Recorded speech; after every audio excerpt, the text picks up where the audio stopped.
8월 26일 저희들에게 주신 하나님 말씀 사도행전 11장 19절로 26절까지 말씀입니다.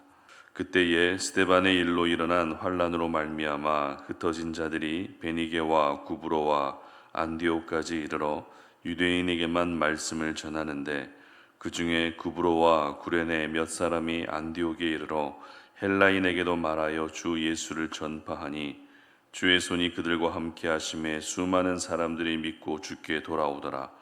예루살렘 교회가 이 사람들의 소문을 듣고 바나바를 안디옥까지 보내니 그가 이르러 하나님의 은혜를 보고 기뻐하여 모든 사람에게 굳건한 마음으로 주와 함께 머물러 있으라 권하니 바나바는 착한 사람이요 성령과 믿음이 충만한 사람이라. 이에 큰 무리가 주께 더하여지더라. 바나바가 사울을 찾으러 다소에 가서 만남에 안디옥에 데리고 와서 둘이 교회에 1년간 모여 있어 큰 무리를 가르쳤고 제자들이 안디옥에서 비로소 그리스도인이라 일컬음을 받게 되었더라. 아멘. 최초의 이방인 교회라는 제목으로 오늘 아침 말씀 전합니다. 대한민국 교회의 총 개수는 대략 5만 6천 개 정도 됩니다. 그리고 각 교회마다 사연들이 다 있죠.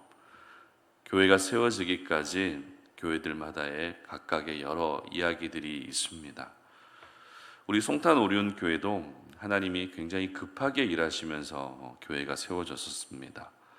송탄이라는 지역이 정해지고 지금의 건물을 계약하기까지 한 달 정도밖에 시간이 걸리지 않았습니다. 그만큼 교회가 빨리 세워져야 하는 특별한 이유가 있었기 때문에 하나님이 급하게 일하셨다는 생각이 듭니다. 교회가 무엇입니까? 교회는 예수님의 피로 값주고 사신 곳이기 때문에 하나의 교회가 세워지는 과정을 보게 되면 결코 쉽게 세워지는 교회는 없습니다. 오늘 본문은 또 하나의 교회가 세워지게 된 상황을 기록하고 있습니다. 지금까지 저희들에게 익숙한 교회는 예루살렘 교회였죠. 하지만 스데반의 순교로 인해 예루살렘 교회는 여러 가지 핍박을 받으면서 성도들이 뿔뿔이 흩어지게 됩니다. 그러나 그렇게 흩어진 성도들이 복음을 전하면서 세워진 또 하나의 교회가 바로 안디옥 교회였습니다. 특별히 안디옥 교회는 사도행전에서 복음의 전초기지 역할을 감당하는 교회였습니다. 예루살렘 교회는 베드로와 요한을 비롯한 사도들이 주축이 된 교회였다면 안디옥 교회는 사도 바울을 선교사로 파송하는 교회였고 사도 바울이 3번에 걸친 전도 여행을 하는 동안 복음의 전초기지 역할을 담당하는 그런 교회였습니다. 이와 같은 사실을 생각한다면 이제 하나님 나라의 스포트라이트가 예루살렘 교회에서 안디옥 교회로 옮겨지고 있었다고 해도 틀리지 않을 것입니다. 하지만 그렇다고 해서 예루살렘 교회가 힘을 잃었다거나 더 이상 교회로서의 사명을 감당하지 못하는 것은 절대 아니었습니다. 교회의 이름만 다를 뿐 예루살렘 교회는 안디옥 교회의 모태가 되는 교회였기 때문에 다양한 선교 활동과 복음 전파의 사명을 각각의 교회 상황에 맞게 힘있게 감당할 수 있게 된 것입니다. 특별히 예루살렘 교회와 안디옥 교회의 차이점이 있다면 예루살렘 교회는 유대인들이 중심이 된 교회였고 안디옥 교회는 이방인이 중심이 된 교회였다는 것입니다. 다시 말해서 사도행전에서 언급되는 최초의 교회는 예루살렘 교회였고 또 최초의 이방인 교회는 안디옥 교회였다는 것입니다. 이렇게 최초의 이방인 교회가 세워졌다라고 하는 것은 이제 복음이 사람을 가리지 않고 문화를 가리지 않고 더욱더 널리 전파될 수 있었다는 것을 보여주고 있습니다. 그렇다면 최초의 이방인 교회인 안디옥 교회가 세워진 과정에서 저희들이 주목해야 할 부분이 어떤 것인지를 몇 가지 찾아보도록 하겠습니다. 첫 번째는 안디옥 교회는 고난을 통해 세워진 교회였다는 것입니다. 19절 말씀 읽어보도록 합니다. 그때에 스데반의 일로 일어난 환란으로 말미암아 흩어진 자들이 베니게와 구브로와 안디옥까지 이르러 유대인에게만 말씀을 전하는데. 아멘. 지난번에도 살펴본 것처럼 스데반의 순교로 인한 결과는 교회의 핍박과 성도들의 흩어짐이었습니다. 인간적인 생각으로는 스데반의 고귀한 순교의 피를 통해서 예루살렘 교회는 더 성장하는 것이 맞습니다. 하지만 성장은커녕 교회는 심한 핍박을 받게 되고 급기야 성도들이 여기저기로 흩어지게 되는 최악의 상황이 일어나고 맙니다. 그런데 우리가 방금 읽었던 말씀을 잘 보시면 그렇게 흩어진 사람들이 흩어진 곳에서도 여전히 복음을 전하고 말씀을 전했다고 기록하고 있습니다. 그리고 그 결과로 안디옥 교회가 세워질 수 있었다고 성경은 분명히 기록하고 있습니다. 그렇습니다. 예루살렘 교회에 찾아온 고난이 바로 안디옥 교회의 시작이 될 수 있었던 것입니다. 만약 예루살렘 교회가 핍박을 받지 않고 흩어지지도 않았다면 최초의 이방인 교회인 안디옥 교회는 세워질 수 없었을 것입니다. 그러나 하나님은 예루살렘 교회에 찾아온 그 고난마저도 사용하셔서 그 고난이 밑거름이 되게 하시고 고난을 통해 또 하나의 교회를 세우셨던 것입니다. 아이들은 성장 과정에서 성장통이라고 하는 통증을 느끼게 됩니다.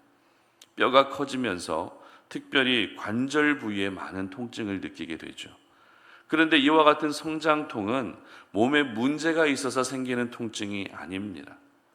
성장 과정에서 자연스럽게 찾아오는 통증이라는 것입니다. 마찬가지입니다. 교회도 성장 과정에서 아이들이 느끼는 성장통을 똑같이 겪게 됩니다. 결국 이 고난을 어떻게 대처하고 어떻게 돌파하느냐가 그 교회를 더욱더 건강하게 세워가고 성장할 수 있게 만드는 것입니다. 그러므로 이제는 늘 우리에게 싫게만 다가오는 고난에 대한 영적인 해석을 할 수 있었으면 좋겠습니다.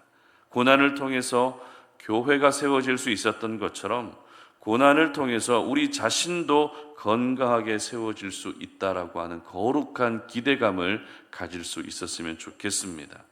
고난은 사람이 할 수 없는 하나님만이 하실 수 있는 놀라운 능력과 은혜를 경험하게 하는 귀한 통로임을 오늘 이 아침에 여러분 모두 믿을 수 있기를 주님의 이름으로 축복합니다. 그리고 두 번째로 안디옥 교회는 소수의 깨어있는 사람들을 통해서 세워졌다는 것입니다. 20절 말씀 읽어보도록 합니다.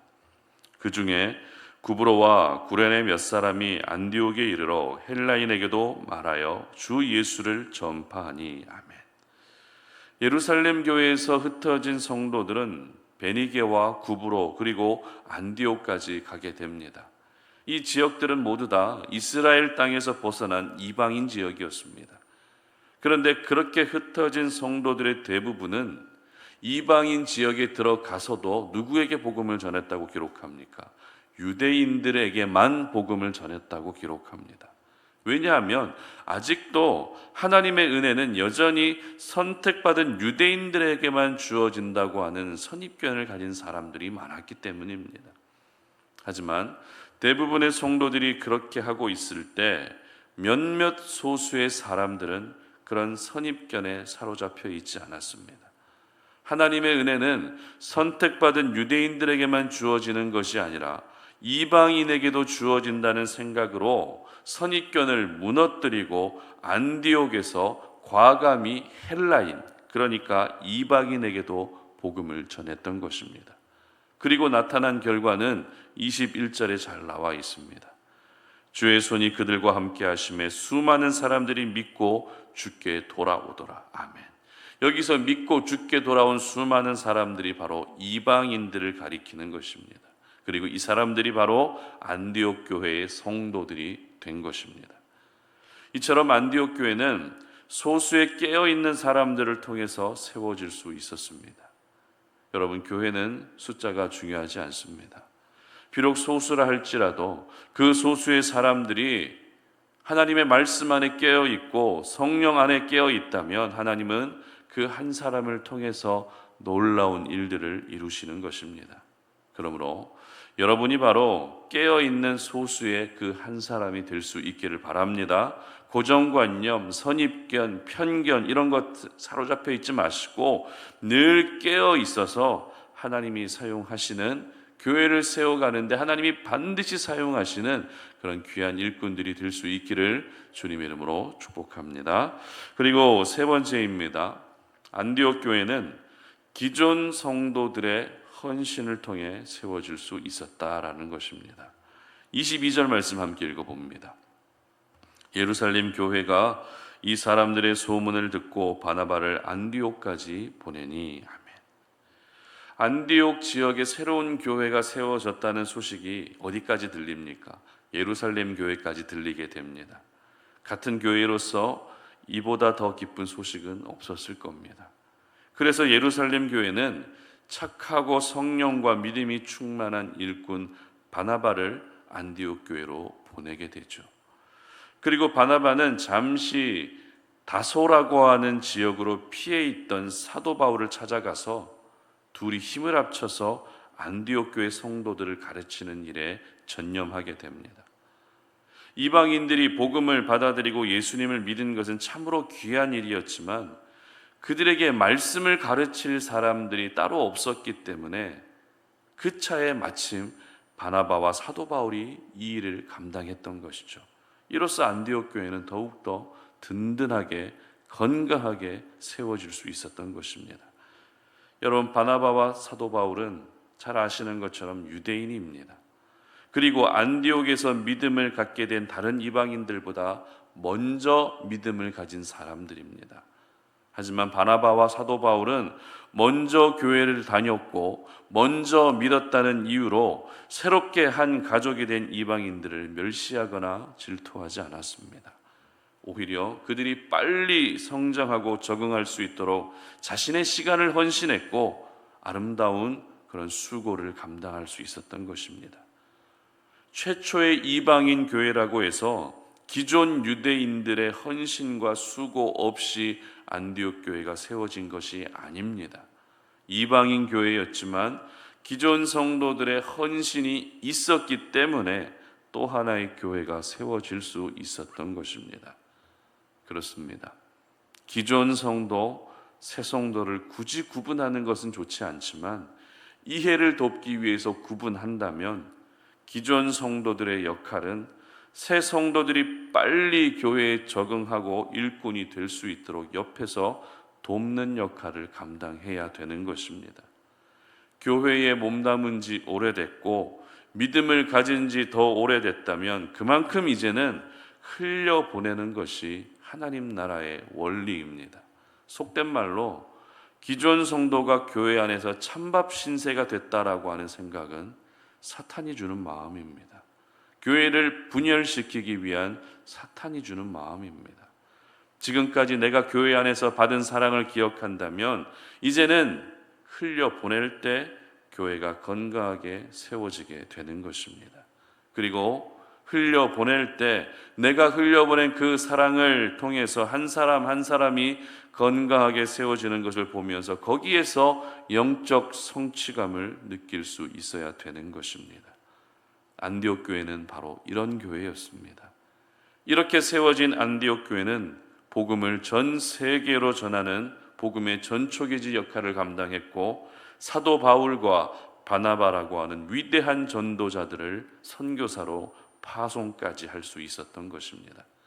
그러므로 우리 송탄 오륜교회도 안디옥 교회처럼 건강하게 세워질 수 있었으면 좋겠습니다. 그리고 성전된 여러분 자신도 안디옥 교회처럼 건강하게 세워질 수 있기를 주님의 이름으로 축복합니다. 함께 기도하겠습니다. 하나님 아버지 감사합니다. 오늘도 우리가 하나님 아버지 앞에 이 새벽에 올라와서 기도하며 하나님이 주신 생명의 말씀을 붙들고 성전된 우리 자신을 건강하게 세워가고 또 주님의 몸된 교회가 건강하게 세워질 수 있도록 작은 수고와 헌신을 다짐하기를 원합니다. 최초의 이방인 교회는 그냥 아무렇게 그냥 세워진 교회가 아닙니다. 아름다운 헌신을 통해서 그리고 하나님께서 사용하시는 그 한 사람 한 사람을 통해서 세워진 그런 교회입니다. 비록 이방인 교회였지만 전 세계의 역사를 뒤바꿀 수 있는 그런 힘 있는 교회로 성장했던 것을 우리는 보게 됩니다. 아버지 하나님, 교회는 결코 쉽게 세워질 수 있는 것이 아님을 기억하오니 하나님 아버지, 우리가 몸담고 있는 교회가, 특히 우리 송탄 오륜교회도 건강하게 세워질 수 있도록 우리 자신이 자신의 자리에서 맡겨진 역할들을 잘 감당할 수 있도록 은혜 베풀어 주시고, 우리 한 사람 한 사람도 하나님이 기뻐하시는 모습으로 건강하게 세워져 갈 수 있도록 은혜 베풀어 주시옵소서. 감사드리며 예수님의 이름으로 기도드립니다. 아멘.